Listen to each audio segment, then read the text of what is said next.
Number 1. Don't eat or drink too much. Eating too much is a common mistake made by many who fast during Ramadan. Once it's time to eat, we eat and drink like there's no tomorrow, overloading our stomachs until it's difficult to move. This then makes us lazy and unproductive. Keep in mind that Ramadan is about self-control, not self-indulgence.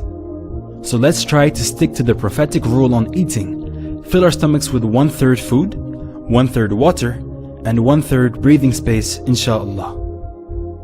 Number 2. Give daily charity. The Prophet Muhammad, peace and blessings be upon him, was always generous, but even more so during the month of Ramadan.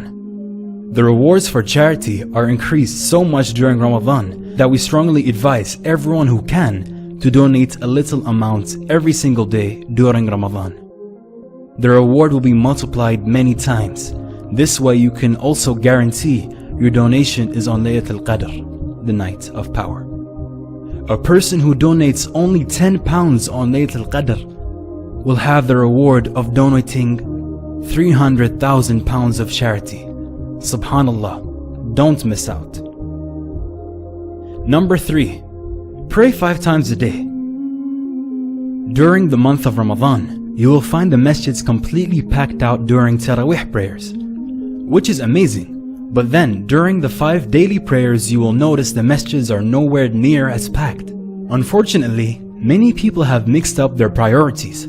The fard, obligatory 5 daily prayers, have been put below the sunnah, Taraweeh prayers.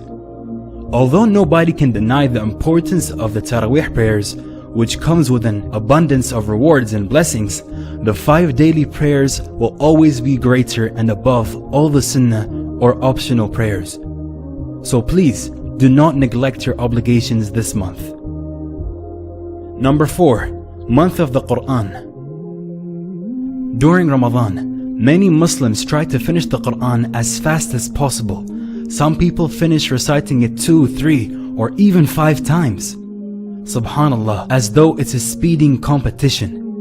It is recited without any understanding or contemplation.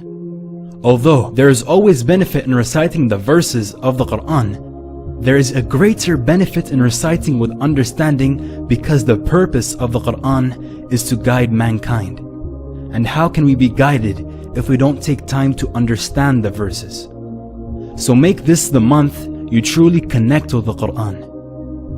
Number 5. Attain taqwa, God consciousness. The Quran prescribes fasting for the believers in these words: O you who have believed, decreed upon you is fasting, as it was decreed upon those before you, so that you may attain taqwa. Hence, the intent and effect of fasting, as described in this verse, is to acquire taqwa. Presence of taqwa helps protect the believer from committing sins and to overcome the nafs, desires. There is no equivalent English word for taqwa.